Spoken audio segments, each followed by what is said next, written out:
Good morning, everyone. Welcome to our career chat today, focused on engineering field, one of the STEM pathways. And we are so happy to welcome Amy Bronkema. She is a structural engineer with JDH Engineering here in Grand Rapids, Michigan. So welcome, Amy. We're so glad you made time for us today during this quarantine work. I see you're working from home.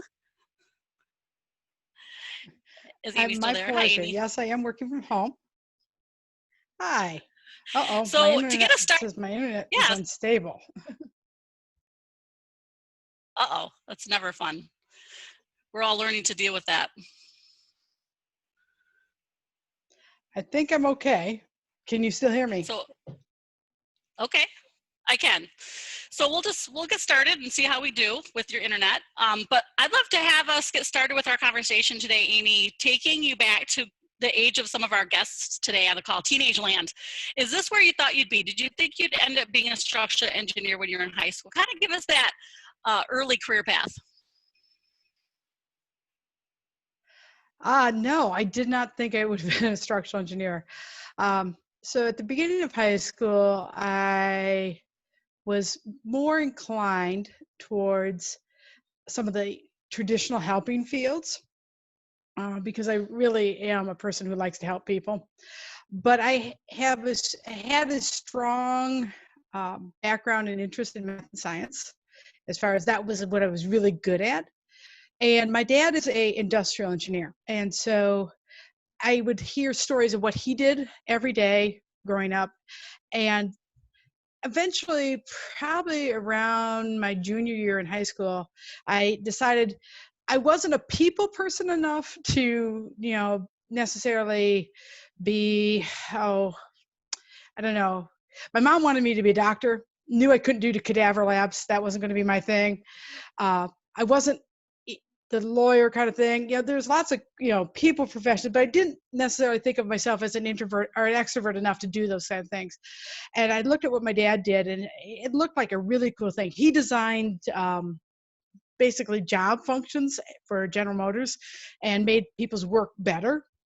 And I thought, that sounds great. And so he introduced me to a lot of his colleagues at that time. And I became excited about becoming an industrial engineer and applied to Purdue, where a lot of them went to school, and found myself, my senior year, graduating, ready to go to Purdue and study industrial engineering.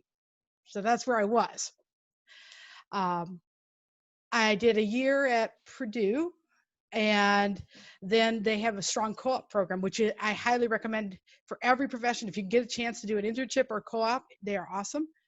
But I got a co-op as an industrial engineer for ball manufacturing, which is the ball jars, the lids, those kind of things, and a lot of other things. They make the containers for Yoplait yogurt. They do a lot of packaging. And absolutely hated it. Just hated that type of engineering. And then found myself doing a lot of soul searching. Like, I knew I wanted to still be at Purdue. I knew I still wanted to be an engineer because I love to solve problems and I love to help people, but not really sure what kind of engineering I wanted to do. And so I don't know if this is the recommended way to do this, but I looked at what engineering professions or disciplines that were out there and said, okay, I don't want to do this. I don't want to do that. I don't want to do this. Oh, this might be okay. And I ended up in the civil engineering department at Purdue because it was something that I was okay doing. And there were some things in there that really excited me. And so I thought perhaps I would be a civil engineer in that I might do more of the site work, or maybe do land surveying. I took my first surveying class. I really loved it. But I was a little bit afraid of saying I wanted to be a structural engineer because that's one of the harder disciplines within civil engineering, and I didn't know if I was smart enough. It scared me. But you have to take a structural class, and when I took it and realized not only was I smart enough, but I aced it, I was really good at it, that kind of solidified where I was going. Also, I decided I didn't want to be a land surveyor because I did realize I didn't want to spend my summers out in mosquito infested brush, just whack and brush. Just that wasn't me.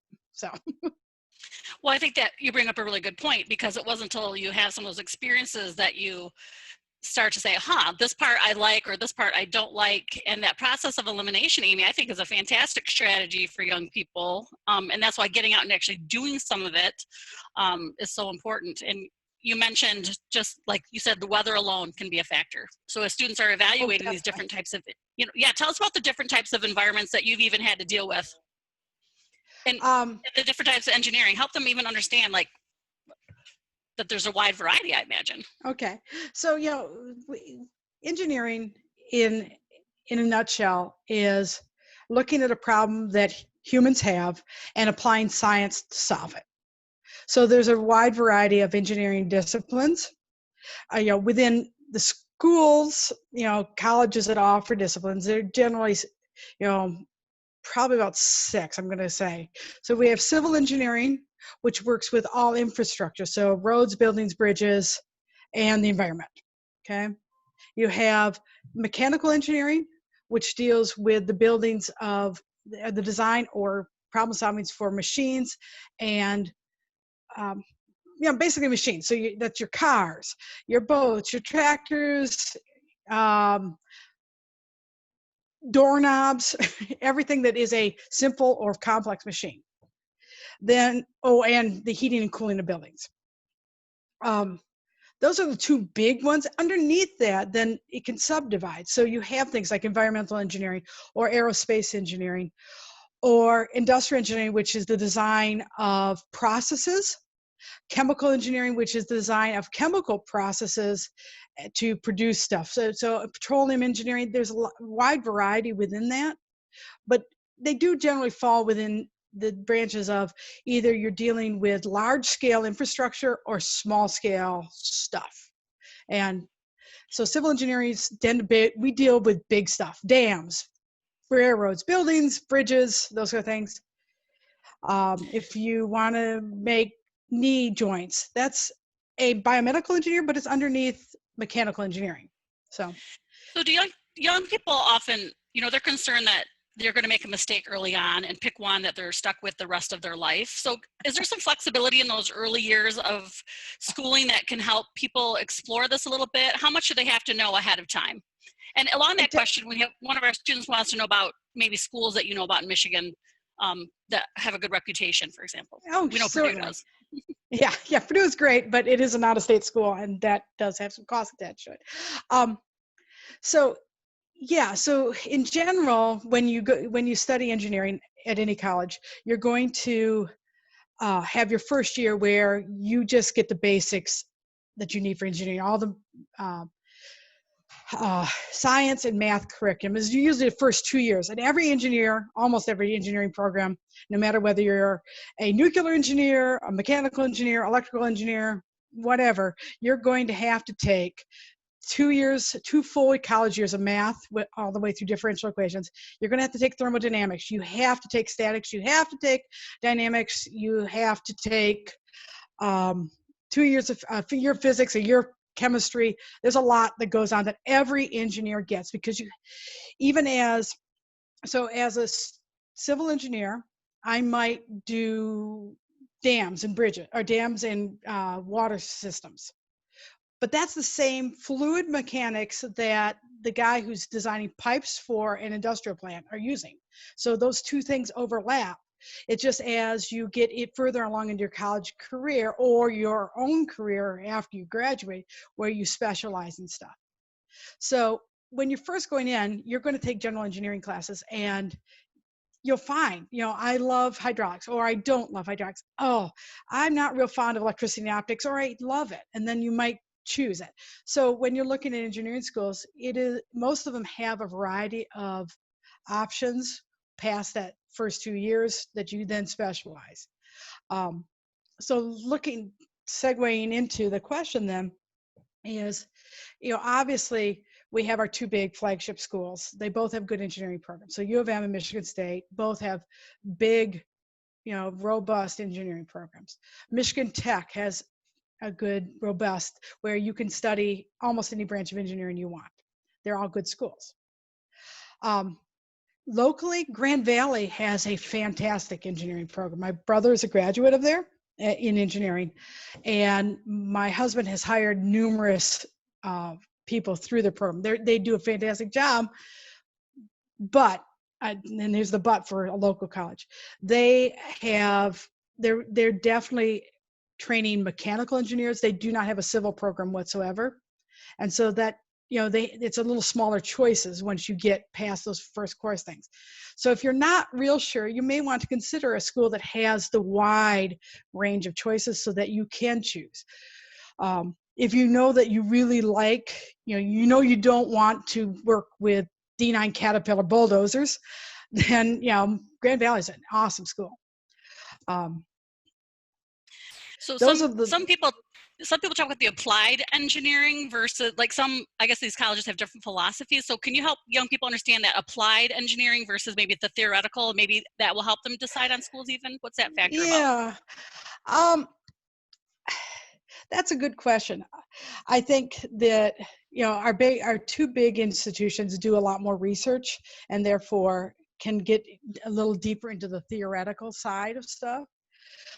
But there is some big value into being an applied person going into, getting that theoretical background.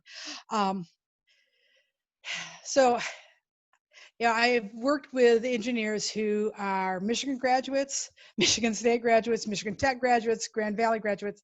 They all are really great options. I don't think you can go wrong. You need, when you go, or if you get to go visit these schools and get the feel of the environment, that plays attention. And part of it is what kind of, classroom environment is important. A school like Michigan, you don't get the professor's personal attention. Some of the smaller private schools, locally, Calvin has a good engineering program, but it's a very small one, and it doesn't have a nationwide reputation. So depending on, do you want to live in West Michigan? You can get a great education at Calvin and you can get a good job. But if you want to move to California, that kind of school is not necessarily going to be as easy for you to trade on that reputation. So those are some of the things that I see. I think those are great things to, help the kids to consider as they're looking at schools. Those are great inside tips, Amy. So one of our students is just wondering, when you go to a college and you apply to that department, is it once you're into the nuclear program or structural program, are you in? Do you get to then move around after that, or are you kind of committed? Because it sounds like you made a decision after you took your structural class. So how far in was that for you? Okay, so for most, like I said, most schools, that first 2 years, they're the same classes and you can transfer back and forth. After that, if you're a senior and you decide to change disciplines, that's going to take you some time.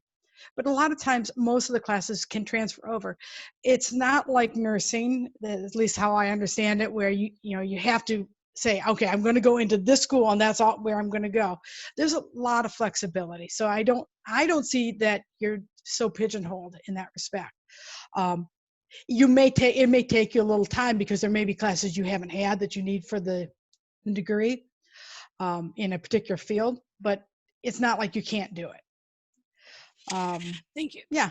I do want to help the young people as they can do some of this research themselves as well, what a structural engineer is, but tell us what your day-to-day is like. What do you like about your job? Give us the big picture of what you do.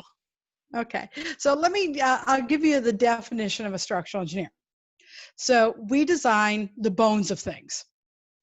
And I say the bones of things because typically most people think of structural engineers as designing the bones of buildings. So it's the stuff you don't see when you're in a building, but keeps the building from falling down on you. That's what I design. But that's not the only thing structural engineers do.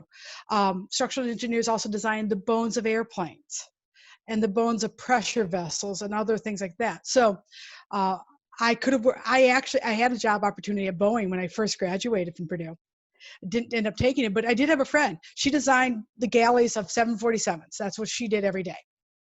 I design buildings. Now, when I first graduated, I worked as a consultant, and I now work as a consultant still, um, which means an architectural firm designs what the building looks like on the outside and on the inside, and what the space would be. My job is to make sure that that space stays up in the air and not on the ground. It's really simple. So most of the time you never get to see what I design, but you appreciate it very much because, well, you're alive. Um, so my day to day is we collaborate with architects to say, okay, so you want a space that's 50 feet by 50 feet. It can't have any columns in the center. It's got to be this tall. What do you want it to look like on the outside? How do we fit what needs to be there, the bones, with the outside, the skin and the skeleton? And how do those interface? And then doing the drawings and the design to make that happen. So right now, in fact, I'll pull this up. I'm working on, normally I don't have large scale pieces of paper because everything's computerized now, but I'm working on an auditorium for Gull Lake Public Schools. So when we're done, Gull Lake Public Schools will have a stage, a back of house, and a wonderful auditorium. I don't get to decide what that looks like, but I get to make sure that it's functional and that the space that they need is safe for human occupation. That sounds like a very important job, like you say, when you look at the different types of engineers. And we appreciate all that or structural engineers do. Is the grad school pretty much a given for some of these? One of our students is asking, what kind of post-grad you would need. Does that seem to be pretty typical for a lot of engineers? You do get that master's level? No, not. So the thing that you need, so there are a lot of people who do have grad school, and I myself have it, but you don't need it. As an engineer, you get a 4-year degree. You can go to work with that 4-year degree for consultant firms, manufacturing firms, whatever. In the civil engineering discipline, which structural is under, it's really important that you get your professional engineering license. It's called your PE. To do that, you work supervised by a professional engineer for at least 5 years, and you have to have a bachelor's degree. Once you complete your bachelor's degree, you take the first licensing test, which is your engineering training test, and it just tests all your basic engineering skills, all of it. So it's the stuff that mechanicals do, the stuff that electrical do, it's the basic stuff. After 5 years, you take your second test, which is your professional engineering licensing test, and it is more directed at what your discipline does. Once you pass that, you have your PE license, every 2 years you have to have 30 hours of continuing ed. Here in Michigan, other states is a little different, and that allows you you never have to have a degree above a bachelor's. It's just sometimes for particular organizations or companies, they would like you to have that, but it's not essential. That's really important information. I have not heard that because I always assumed you would have to. So that's so great to hear about the PE and that there's these credentials. That is how you really just keep advancing your career. Right. And for my husband's a mechanical engineer. He happens to have his professional engineering license, but he is the only person in his company that has one. So for mechanical engineers, industrial engineers, electrical engineers, they don't always get their PE license because they work in manufacturing. And in manufacturing, it's not important. That PE license is very important for public charge stuff, for stuff that is paid for by the government, paid for by local municipalities, and has a public safety thing that goes with it. So thank you, Amy. That's terrific. So I know since I've known you, we actually know each other personally. You've been able to move to different companies. So one of our students is wondering, how competitive is this market? Are there lots of job openings that you have that flexibility to move? Is it hard to get in a spot? That's a good question. Now, so the upside is genuinely because it requires people who are good at math and science, and that is a small subset of the population. You tend to have the ability to get jobs, even in down markets. But this particular civil engineers are definitely affected by the construction cycle and therefore by the economic cycle. So about every 8 years in this country, we have a recession, and that always hits construction hard. And so every 8 years, it's going to be tough to find jobs. In between, and the other eight, the opposite 8 sides, basically you have your choice of what you want to do, because there's never enough engineers for the jobs that we need filled.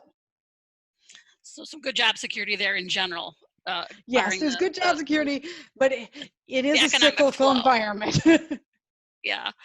Well, what our students would love to know, what's your favorite part of your job, Amy? What do you love about being a structural engineer? What do I love about being a structural engineer? Well, I love that I love solving problems. So, you know, day to day, I like figuring out, okay, how do I make this work? How do I get the architect and the client something they need that's effective, cost effective, and safe? That there's a puzzle part to that that's really good. On a big scale thing, I love that I can drive around my environment and say, that's my building. That's my building. You know, I made a difference in this community. That, you know, that is a really big part for me personally, because like I said, I'm a person who wanted to make a positive impact in the world. You know, that was a value of mine. It is a value of mine. And so to find a career that I can do that in a skill set that I have that, you know, is really very fun. And it's always fun when you're out with friends and you drive on and say, hey, that's my bridge. And they go, that's your bridge? What? Hey, that was one of the, you know, funniest things early on in my career when we took our church's youth group to Chicago. And it's like, my first jobs were in Chicago. And I said, we drove over underneath one of the bridges I did. I said, I did that bridge. And they go, because they didn't see me that way. They just saw me as this woman at church, but that was my bridge. My kids still don't always understand it either. My dad helped on one summer, made a road, and every time we went on that road, he would say, this was my road. So I think that tangible satisfaction is a quality that I would imagine a lot of young people would want to know. Yes, it is. It's very tangible. Yeah. Versus, you know, other professions, you're helping people with personal problems. You never know if it really gets solved, for example, right? Mm-hmm. So young people, as you hear that, does that match up with you? Yeah. As a consultant, that word, I assume you only work for JDH. One of our students is wondering, do you work with more than one company? Because that word consultant kind of means freelancey type. So kind of describe that. Is that what that means to be a consultant? And what does that mean for your day-to-day work then if you're a consultant versus, I guess they want some definition. Does that mean you're actually doing the drawings or just telling someone else about the drawings? Okay. So in the building profession, architects tend to have firms where they have architecture, but they don't always have enough work consistently to hire electrical engineers to design their electrical systems, HVAC engineers, civil engineers, or structural engineers, because they're maybe working on one building a year, and that's not enough to keep a full-time structural engineer busy. So what tends to happen is that an architecture firm will partner with a structural engineering firm or an electrical engineering firm, and they'll hire out those services. So I work as a consultant for an architecture firm, but JDH is a firm, it's a company that I work for, and that they employ, well, there's 17 of us. We're all structural engineers. We work for probably a dozen different architectural firms. And that mix of who we work for changes from time to time, but we are full-time employed by our company. We just work for somebody else doing their projects. So that's what I mean by consultant. We act as a engineer for this architecture firm for this project. And then when that project is done, we work on another project for another architecture firm, but I work for JDH. Some architecture firms are big enough that they have their own structural engineer that they hire full-time. So for a small part of my career, I worked for an architecture firm. I worked part-time because I needed part-time and they needed part-time. And I was their exclusive structural engineer. I worked only for them. That is a possibility. That's very helpful to help explain that scope of work. I know for me, that's great inside information.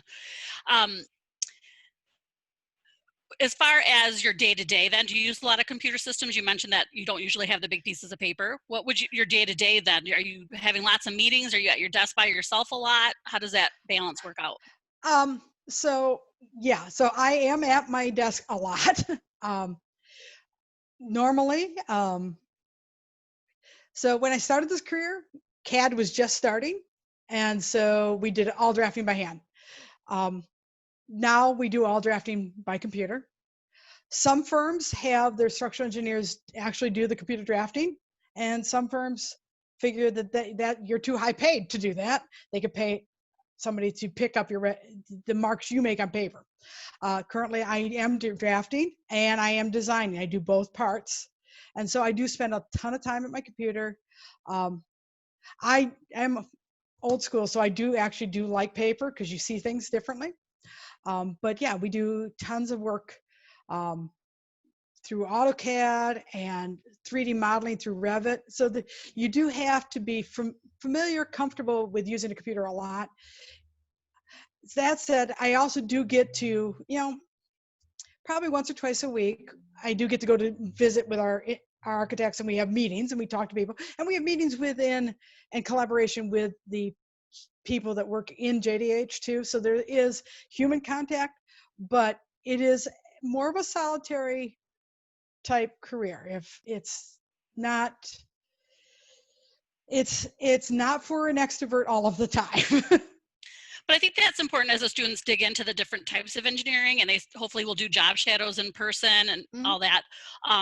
That it's not the stereotype of just being by yourself, that there is people interaction, and some have more than others, right? We only have a couple minutes left, 2 minutes left. And so I'm going to ask one more just kind of question. As you look over your history, is there anything you wish you would known before you went into engineering? Are there any myths that you want to address? Like any of that kind of thought? Well, I guess I want to address the myth. You don't have to be like extreme smart to be an engineer. You do have to be diligent and persistent to get through the technical side of it. So that's important, but don't let, just because a class is hard, do not let that, dissuade you from doing it. Hard is okay. When something is hard and you work through it, you really understand it. So don't let that, flow away. It is still a male-dominated profession, less so than it was. So, I don't want that to scare people either. But you can't be thin-skinned. You're working in construction. If you're a structural engineer, you work with a lot of people who sometimes will say things first before they realize they probably shouldn't say that to their mother. So you can't, so you have to be open that may happen, and then be strong enough to say, hey, that's out of line, and don't take too much offense. Is there anything else I wanted to know before this?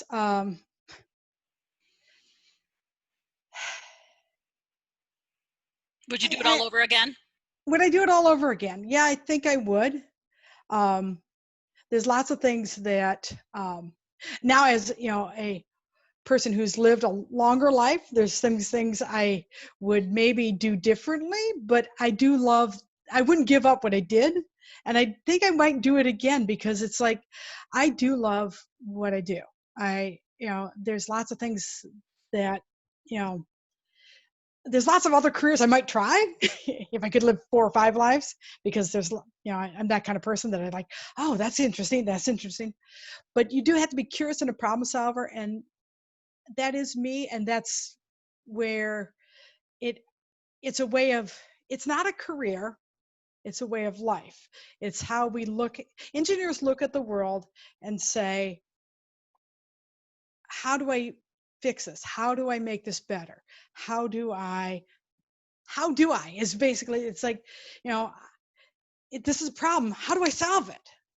And so I come from a family of engineers. That's how we look at the world. It's not like, oh, this doesn't work, I just can't make it work. No, this doesn't work.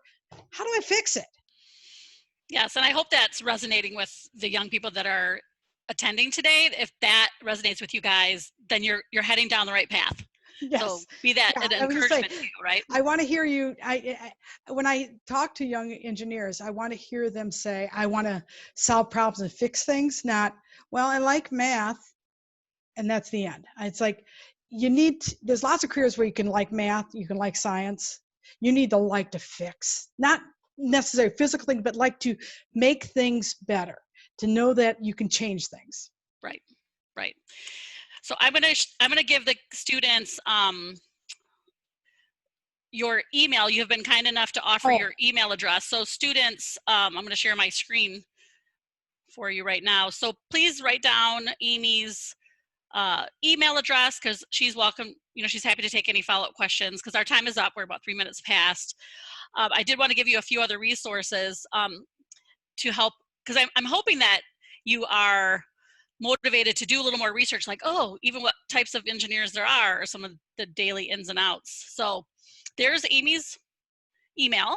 And then Road Trip Nation, if you enjoyed just hearing Amy's story, if you go to roadtripnation.com and hover over career exploration and then click on interests, you can actually go to the kind of category of engineering and hear from other engineers. You can really start to dig into other types too. It'll just help with your exploration.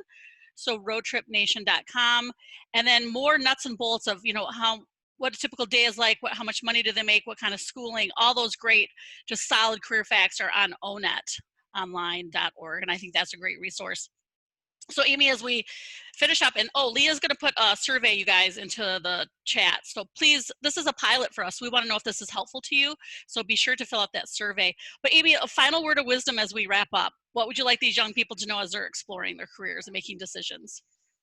There isn't one way to do this. Just make a choice, go that way, decide whether it fits you or not, and you can always change. There's very few things in life that are permanent, but it's better to explore than to not explore and never get anywhere. So that's my piece of advice. Do contact me by email if you have questions. I am really happy to help. I can also put you in touch with other engineers if you have other questions. Really want to encourage people to, be able to talk and know other engineers if you don't know one in your life. That's a very generous, beautiful offer. So I hope the young people do take you up on that, because obviously with COVID going on right now, it's hard to get out for job shadows, but you guys, job shadow is where it's at. You've got to get out and talk to people, see their environments. Most people are willing to allow teenagers in. So again, take us up on some networking opportunities. Amy's now part of your network. So I'm very glad to be. So Amy, thank you so much for your valuable time today. We so appreciate it. And I hope the students, you found that beneficial. So I just hope everybody has a good rest of the day. And we will be posting this on the Career Readiness website. So if you want to watch it again, it'll be there on our career chat page. We'll send that link out. But thank you, everyone. I hope you have a great day. Thanks, Amy. Thanks for the opportunity.